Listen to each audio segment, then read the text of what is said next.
if you do have town meeting form of government, read your charter, because the charter of Bethel says we can petition, the citizenry can petition for a special town meeting, and that's a legal meeting. And if we bring in 5% of the registered voters, which is 544 signatures, and state statute gives us 6 months to do that, we proposed a law that would equalize the information advantage that the schools currently have. Because during the budget referenda in the spring of the year, the schools literally hijacked democracy by turning into a political action committee. And they use publicly sponsored email. They've used publicly sponsored robocalls. They use the cafeteria for babysitting for parents so they can attend public hearings, and their attendance is there to lobby for even higher spending than the spending being proposed by the Board of Finance. So we've constructed an all or none public alert ordinance, which states when a referendum is pending, now in the town meeting form of government, a referendum is generally set 7 to 10 days after a town meeting is occurred. In those 7 to 10 days, if government money is used to contact or notify taxpayers, that communication has to go to all the taxpayers. In a town like Bethel, with 7,000 households, maybe 2,500 of them are school parents' households, and the other ones are generally excluded because the people getting the emails and the contact are people connected to the school system, to the exclusion of the balance of the town. But the balance of the town is paying for that communications system. And if this ordinance passes on Tuesday, April 24th, 2012, it'll be part of the Bethel Code, and then we will have a legal status with which to challenge this complete, I call it the hijacking of our local budget system, budget process. And the superintendent of schools created this mess. Years ago, we would have competing political action committees. Bethel Action Committee, one I have, and there'd be other groups, Your Efforts Succeed, Save Our Schools, Be Fair, all the pro-school groups, pro-school spending, I should say. But they no longer exist because now the schools simply use the publicly financed communication systems that we have, the email, the internet. So we just want to go back to the way it was before the communications explosion. So those of you out there hearing this, if you have similar problems, and most of you probably do, if you have town meeting a form of government, get to your charter, read your charter. You may have a weapon there that is so it's rarely used and not even known anymore that you can avail yourself to in your taxpayer group. And if you need information, I'm Billy Michael. You can contact me. You can find me. We have a website, BethelActionCommittee.org. Just spell it all out, BethelActionCommittee.org. I'm in Bethel. Telephone number 203-743-2456, 203-743-2456. We formed the Bethel Action Committee in 1986, one of the longest-running taxpayer groups in the state, and we're still fighting. So good luck to all of you out there. That was fabulous. If there's one fabulous thing today, is that I met Deborah Stevenson. That woman is in the trench. It's so what we need. We need people that are using, it doesn't matter who's elected. You've got to find the protections afforded us through our Constitution, through our local charters, because we don't read our charter. And when you do, in Bethel, we found out we have a piece in our charter that allowed us, we citizens, a local initiative. All we needed was 544 signatures.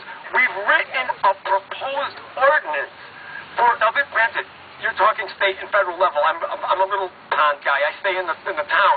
But the power is there to take back these little brush fires here and there.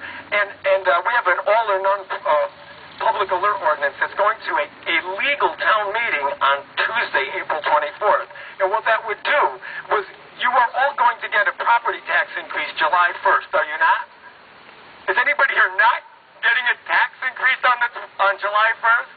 I'll be shocked if any, but that's why we're really crying. We're giving out the tissues because we're all going to be paying higher property taxes. In a lot of the towns with town meeting form of government, you're going to end up voting for it. Majorities are going to vote to raise your property taxes in a time with with this recession while your property is worth less. But in our charter, with 540 signatures, we were able to construct a town ordinance that would not allow the schools to use the publicly owned communications network as their own political action committee, because we're fighting so much. The whole system exists for the spenders. Could you imagine if this meeting today was here for early childhood education, or if this was a meeting for transit-oriented districts, what do they call that, high-speed rail? The papers would be here, and they would say dozens of people came out to support early childhood education programs, but nobody will speak to us, because we're not going to grow the government and grow jobs. And when we get frustrated because there's so few of us, if the meetings that our opponents are on, so many of those people are getting paid to be there, either directly or indirectly. So of course, if we were all getting some form of compensation by being here, the crowd would be all the way to the church. So that's what I wanted to tell you. If you could make any segue to your local property tax organizations, because I think that's a very vital part of the anti-tax. And I always think, if we can't hold our property taxes to where they are on a local level, I don't know how you're going to change things in Hartford or in Washington if you can't, when they say it takes a village, if you can't control your village. One other thing you may not know, when your property taxes are going to your school budget, and your school budget is paying for your teachers' union dues in Bethel at $788 a teacher, and then last year the teachers' convention, they voted to double the member annual assessment to support ballot initiative and legislative crises throughout the country, things like in Wisconsin that they want to raise money for. So $20 per member now. It used to be $10 per member. But when you think of the millions of dollars that go to raise our taxes from our property taxes.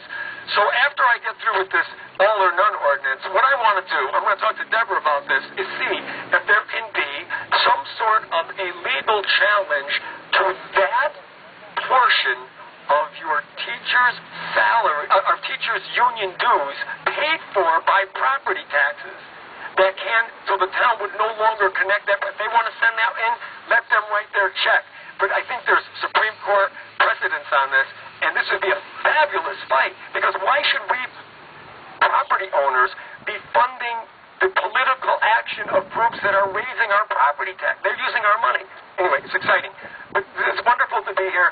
The reason the PA system's not working is because the ground fault interrupter broke or something, but we were Al prepared this a very nice system for everybody, but we got stuck with the bullhorn.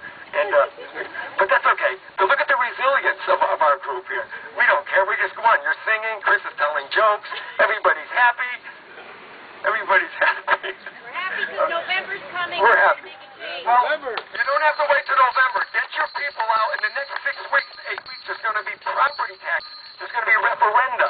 And you can vote no on and talk to your neighbors or write letters to the editor and make little political action committees, because don't let your property taxes go up.